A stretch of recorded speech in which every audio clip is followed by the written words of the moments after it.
The next program in the heavyweight division is the continuation of Sting and Abyss. There's a man called Sting. And a man called Abyss. And he is trying to And a man redeem called his Chris. soul. Chris Abyss? A man called freaking Chris. Have you seen his brother? I have not. He's not involved in And I any of never this. will. It is an open question about what Joseph Park is doing during all of this. It makes you wonder Yeah. what he was up to, you know? When, spoilers, Abyss puts 3 bullets in the back of his father. Mm-hmm. What was Joseph Park doing at the time? I know what happened after. Yeah. He saw the legal system fail. Yes. And he decided, I'm going to be the fix that it needs. He is like redeeming the American justice system. Justice...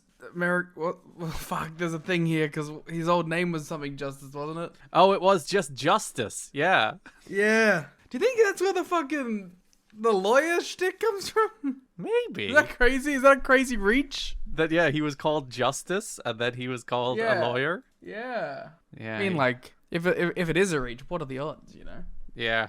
Listen, it's a long-term character lore for the monster Abyss. Mm-hmm. The first Impact of the month, we kick off the show as Sting is beating the hell out of James Mitchell backstage, shoving him in the boot of a car and kidnapping him. And in that moment, I knew that we were ready for something different. Something was happening. This is gonna be a different month of TV. That is how we start the month of this TV. Mike Tenay promises we'll follow the activities of Steve Borden. For some reason, while kidnapping him, he calls him Steve Borden a lot. Yeah, because that's a different man. Well, I think because he didn't have the paint on. Didn't he? I think he might have, because he's taking him to the prison, And right? I thought the whole bit was that Tenay was like, oh, he doesn't have the paint on. This is Steve. So when we filed the police report for this kidnapping, you do have his legal name.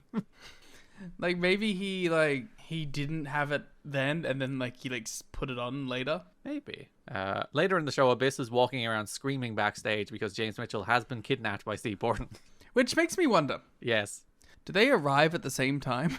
I guess not. Do they come separately? Then I made me start thinking about does Abyss get a hotel? Does the character of Abyss stay in a hotel? Is there some kind of boiler room in the Impact Zone too that he can hang out in while Mitchell's not? My guess. Oh, does he just wander around the building? The theme park? Yeah, that's my guess. My guess is Abyss does he live doesn't in leave. the theme park at night? He's going to the Rock and Roller Coaster and the Mummy ride. Okay, slop Roblox horror game. It's you running around Universal Studios, and there's an Abyss chasing you. Yeah, Five Nights at Abyss. Yeah, it'll be 5 Nights at Universal. We wouldn't get the license. 5 Nights at Soundstage 21. I think you could get away with that one. Then everything is vaguely Universal themed. Yeah. Also, I guess Abyss has signed off on this one. Well, listen, what's he gonna do? Say no? I mean, I guess TNA's the one, really. Sting continues to kidnap Mitchell, and then we see where he's taking him. He takes him to the prison where Abyss was held, and demands to know what Abyss is hiding. Mitchell says Chris Parks was in prison for 6 years, but he won't say why. Mitchell's like, why do you even care? Sting is like, you're a piece of garbage. Then chains Mitchell to the fence and says he'll get his answers from Abyss. And I guess the camera crew that followed them just left him there? I mean, what has he ever done for the camera crew?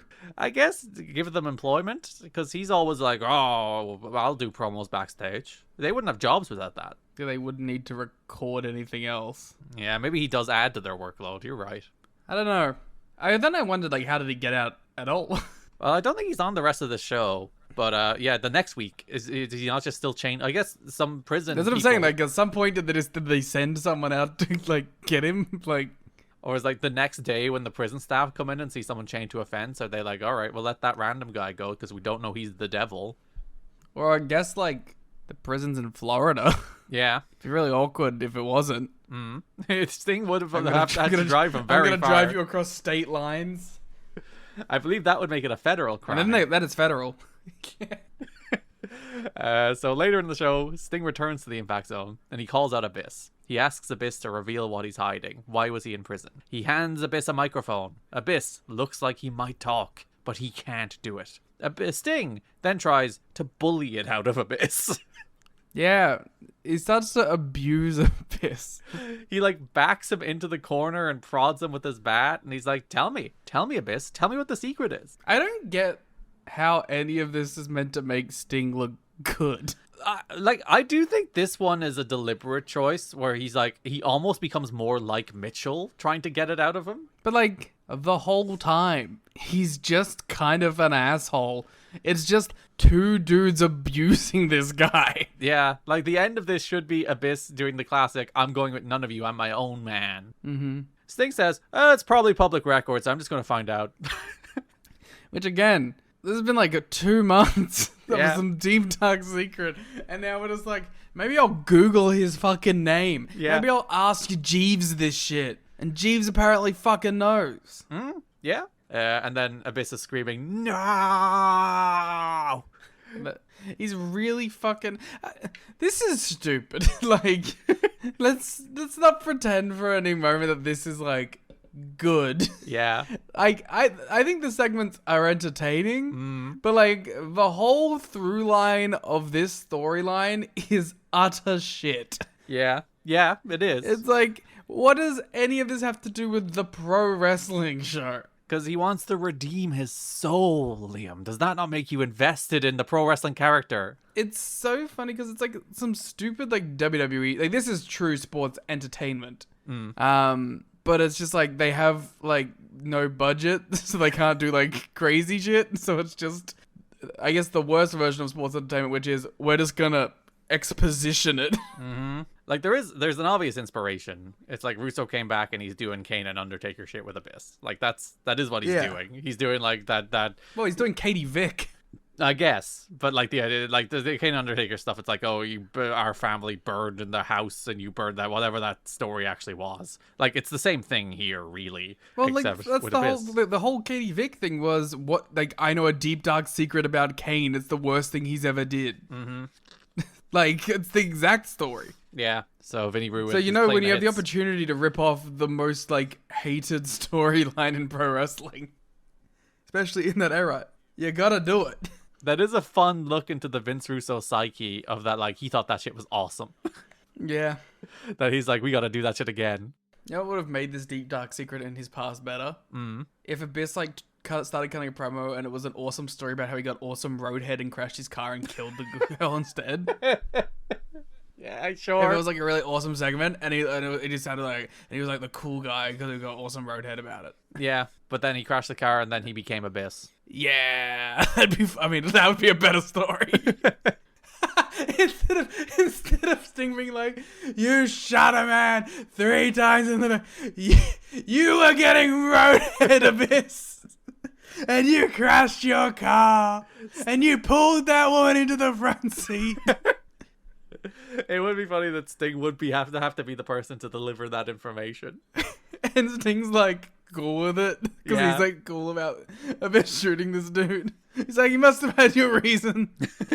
I do enjoy as Abyss screaming no here. They flash up like the end show logo stuff with the copyright, and you can still hear Abyss going no over the end logo. I did appreciate that. That's cinema. The next week, Sting has visited City Hall and found Abyss's secret, and he will reveal it tonight. See, this is where you know they're not like locked in money wise, Yeah. because why is this not a paparazzi production segment? But Alex Shelley was very busy this month. Sting in the full makeup going to City Hall. Yeah. Alex Shelley shot an attempted murder in a restaurant and an attempted buying of condoms and an attempted honeypot. So he was very busy. And he can shoot some local politics. That's true. Though, oh no, Sting hates Alex Shelley. He doesn't wrestle. He can go fucking do these other shows. Yes, like Sting going up to Alex being like, Alex, I know you stalked me that time and I wasn't very pleased with it, but... So you gotta make it up to me. Yeah, you owe me one. JB has James Mitchell. He has presumably escaped the prison. He is back in the impact zone. Abyss is wailing in the background. Mitchell asks Sting to meet them in the prison yard at against all odds. Mitchell offers Sting some advice. It's one thing to piss him off. It's another to dig into Abyss's past. It should be left dead and buried. And also at this point, Mitchell's like disheveled. Yeah. He presumably only got just back from the prison just there. Yeah, he was there for a week. Yeah, he was stuck to that fence for a while. Surviving off the souls of rats. Yeah. Sting comes to the ring. Sting found out what happened in the public record. Sting says if he reveals this, he'll incur Abyss's wrath, but he's willing to sacrifice his body to do so. Sting reveals the big secret. Abyss put 3 bullets in the back of a man and put him in a coma. But that man survived that coma. That man was Abyss's father. Wait a minute. Yeah. There's things that I'm questioning. But the question is, why? Why did Abyss do this? That's not my question. And he wants Abyss to explain. Now, there are things that are still to be revealed about this story that we'll get into in coming weeks and months.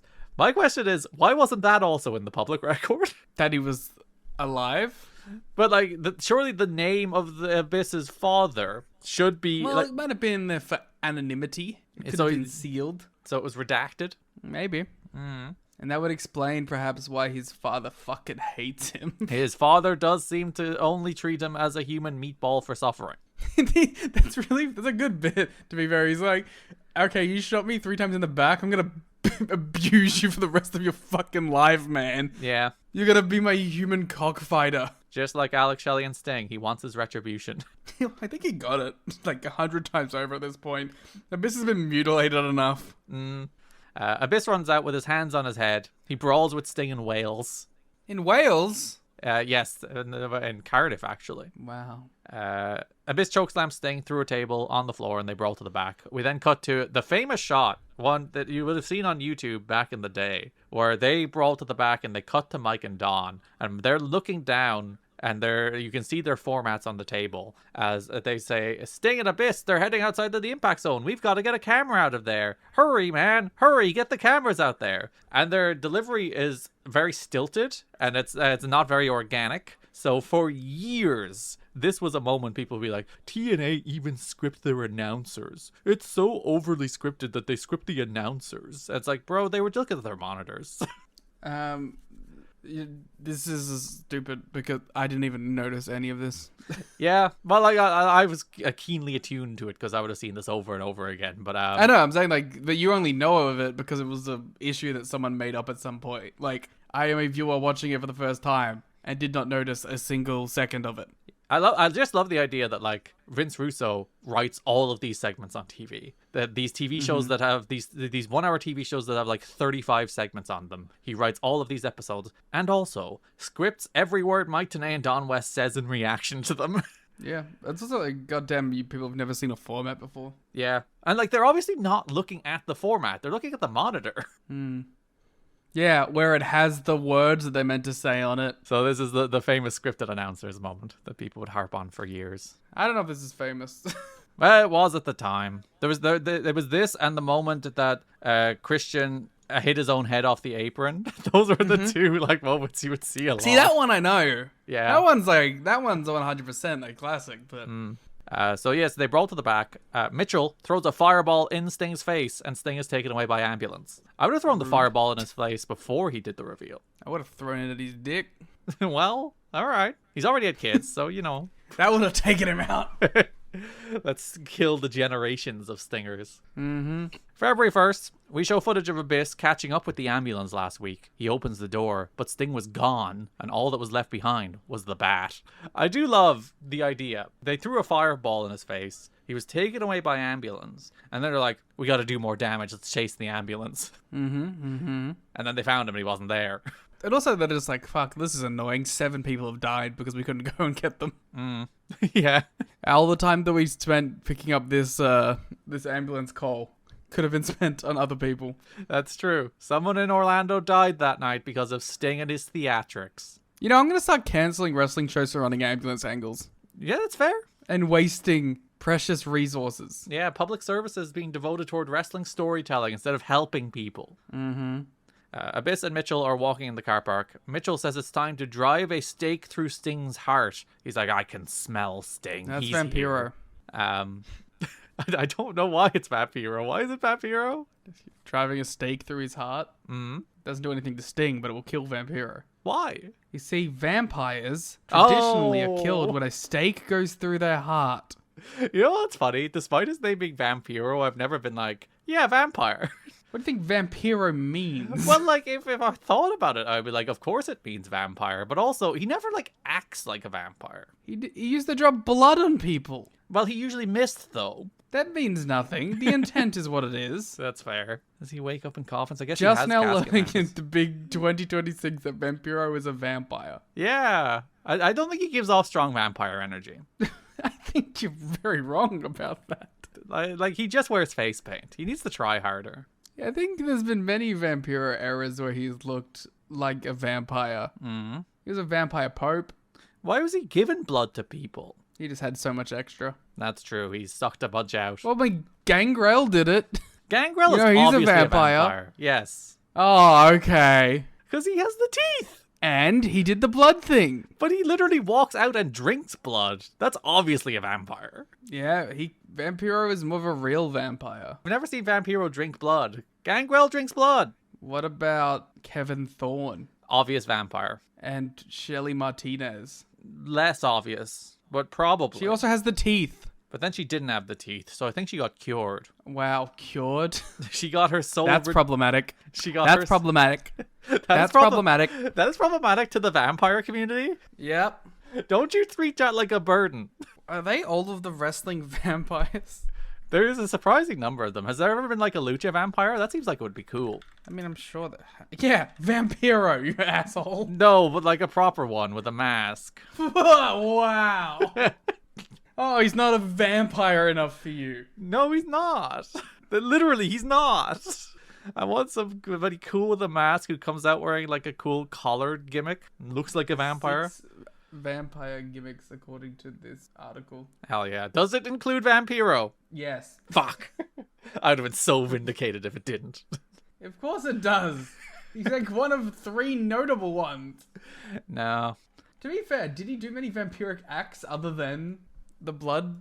I don't, but like, he's had casket matches, but like, so is the As Undertaker. a vampire does. Well, yeah, but the Undertaker's a zombie. It's like the same thing. Yeah. I think Vamp is LARPing. I don't think you get to make that claim. LARPiro. I'm trying to find if there's a picture of Vampiro with the teeth. If there is, I will accept I'm wrong. Well, you should accept you're wrong anyway. No, I refuse. He does the blood gimmick. Yeah, but he's not a real vampire. He's a juggalo. Does that count? Are all juggalos vampires? No, but all Vampires are vampires juggalos. Yeah. He does have like sharpened. Okay, this is a vampire. Does he have the teeth?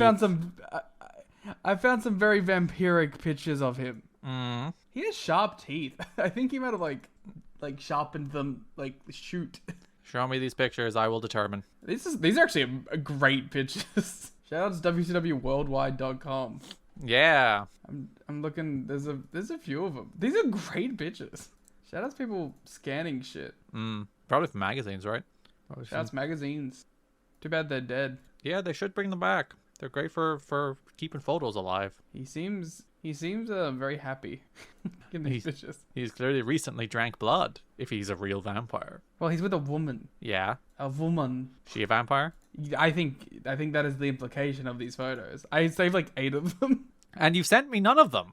I know, I had to save them all. Not a vampire. These are vampiric! Look at the clothing!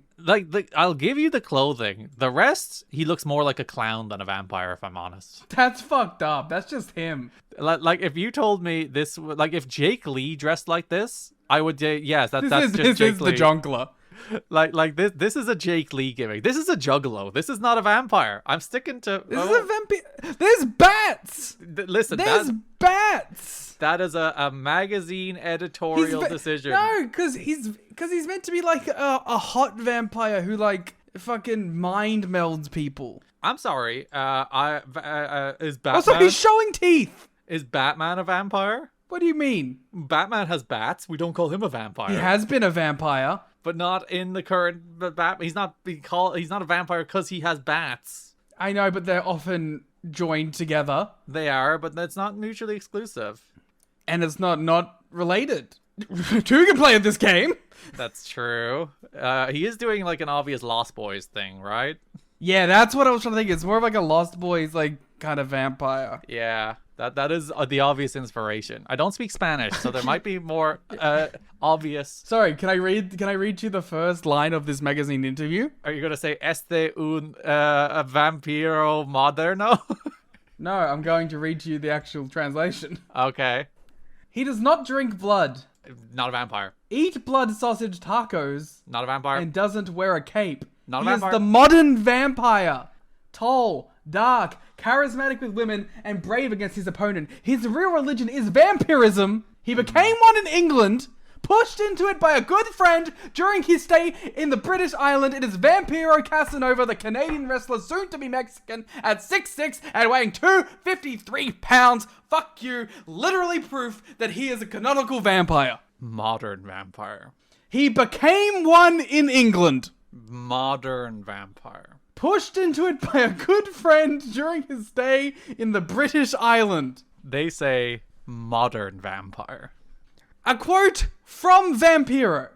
When I'm in front of a fan, I get so nervous that I cannot speak. Many people hate me, but I don't feel guilty. That's a vampire's life. Modern vampire. And that means nothing. That's not a real I'm vampire, sorry that though, is it? the vampires have to stick to your sensibilities. Yeah, for sure. I provided 100% proof. There is a quote later on in this interview. The question, are you a real vampire? To which he responds, yes, absolutely. I became one in England thanks to the advice of a dear friend. Since then, I began to even attend vampire conventions. And then, to which the interviewer responds, what is the difference between a vampire and an ordinary person? We are special, we look different, eat different, and believe in different things. You see, the thing that makes me extra not believe him is the whole England The part of vampire it. conventions? Yes, all of that. No, England is famous for their vampires. But like, he's like, yeah, bro, my vampire friend in England gave me the vampire bite in my just like my Canadian girlfriend, you know?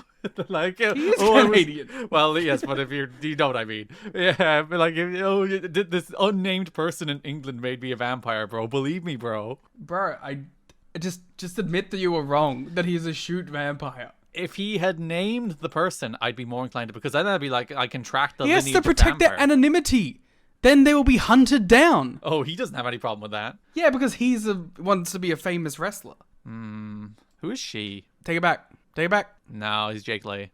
No, take it back. It's the literal quote, are you a real vampire? Yes, absolutely. No, you see, I still think he's lying. It doesn't matter. This all started in the wrestling context. Yeah. And in kayfabe, he is a shoot vampire.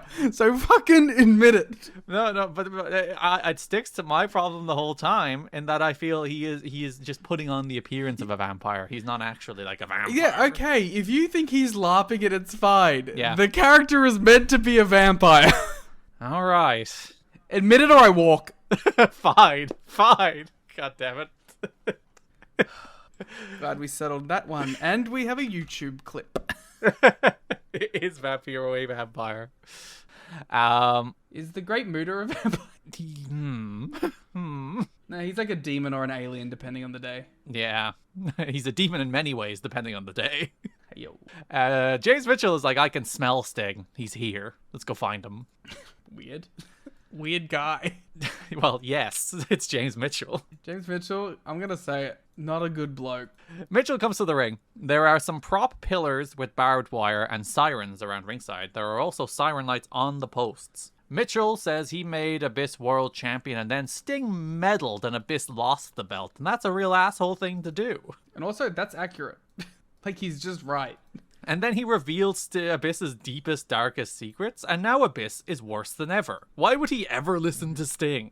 He's bringing valid point. A covered cage slowly lowers from the ceiling. Sting can pay for his crimes by Mitchell either sending the video of Sting's kidnapping and assault, and then Sting will go to jail, or he can face Abyss in a prison yard match.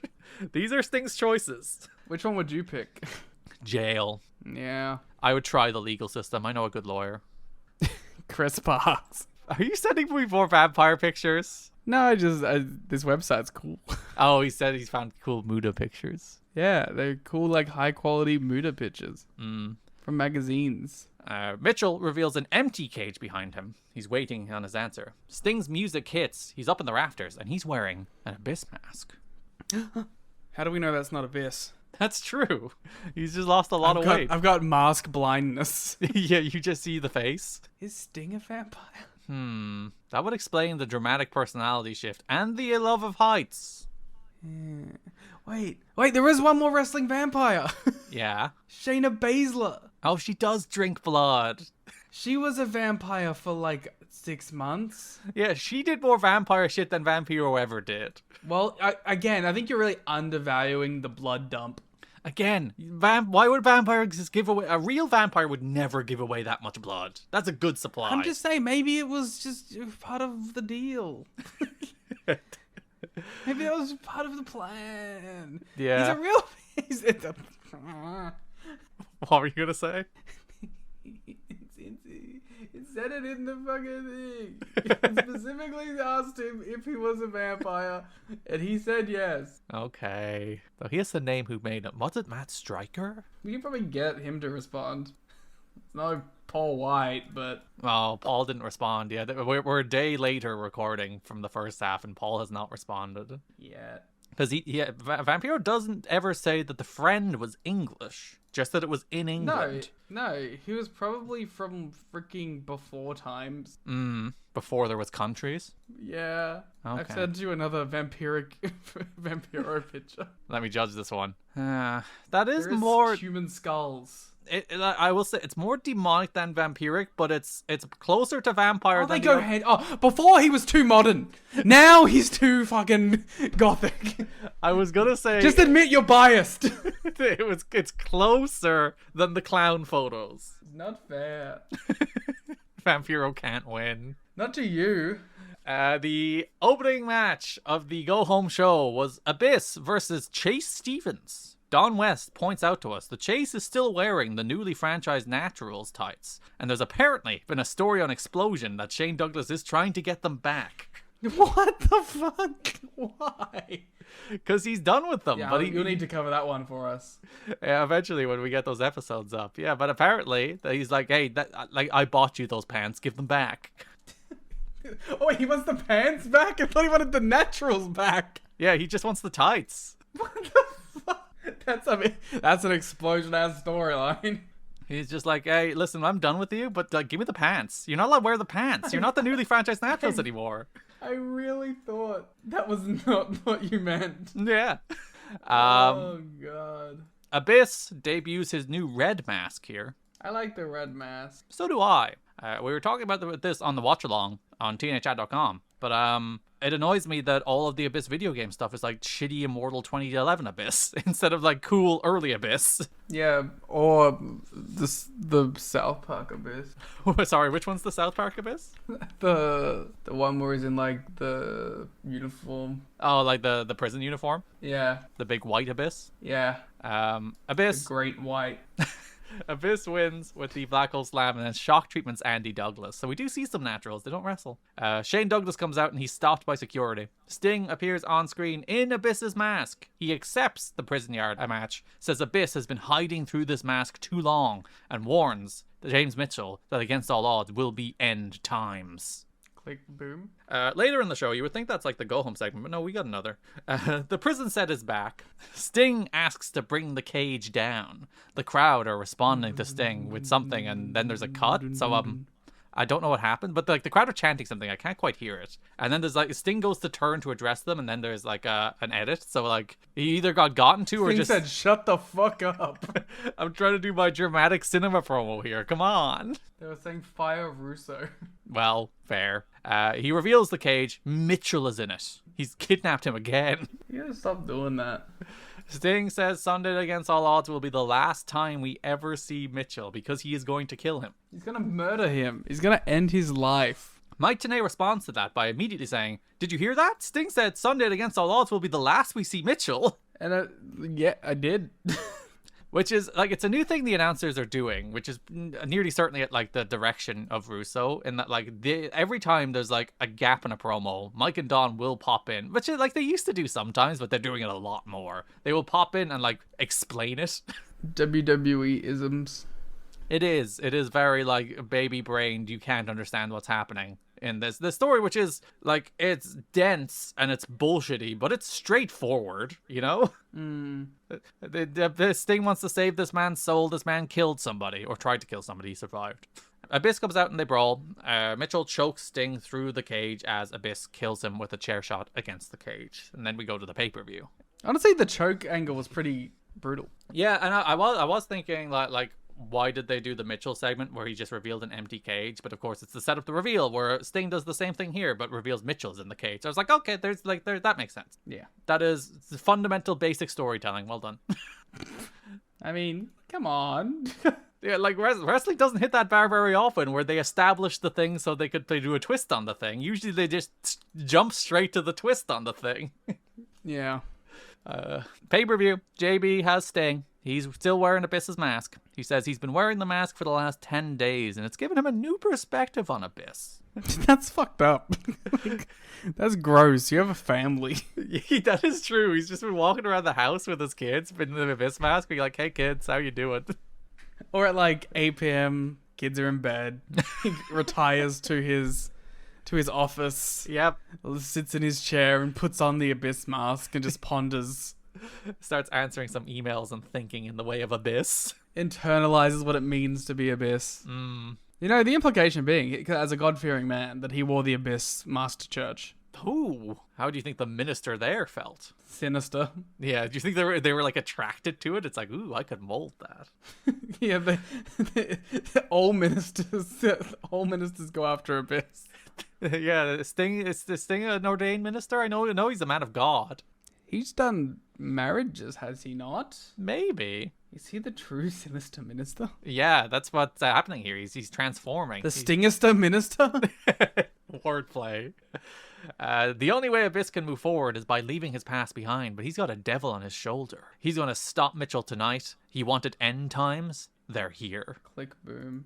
Sting defeats Abyss in a prison yard match. So the rules of a prison yard match, it will start outside the impact zone in the yard. They have to work their way into the building and then lock their opponent in the cage. The cage is, if you're wondering, it's like a King of the Mountain penalty box. It's that style of cage. It's not like a big proper cage. So they lock them in the King of the Mountain penalty box, which they have to have lowered from the ceiling. The ringside area has all the pillars with the barbed wire and the sirens. The posts have the siren things on them too.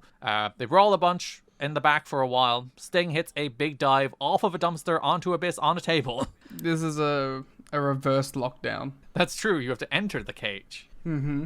Which is a stipulation TNA will actually have at lockdown.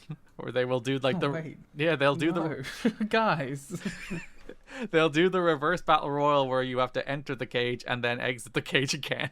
Listen, you gotta take L's to get W's. Mm-hmm. Sometimes you get Ultimate X, sometimes you get the reverse battle royal. So two good things. Yeah, of course, yeah. Also Sting unleashing his inner Darby Allin like 20 years before he met Darby Allin. Jumping off shit. Yeah, he does go crazy on that one. It's a big dive too. Sting pulls a barbed wire bat from under the ring and hits Abyss with it. Sting has the solitary confinement cage, it's referred to, lowered from the ceiling as Abyss's arms are bleeding from the barbed wire bat. Sting grabs Mitchell's belt and punches him and whips him with it, which causes Mitchell to start bleeding. Abyss gets a table. Abyss smashes Sting with one of the siren lights, and it looked like it hurt like shit. Abyss hits the black hole slam and removes his original mask from Sting. He doesn't claim it back though. He just removes it and throws it aside. So what does that say?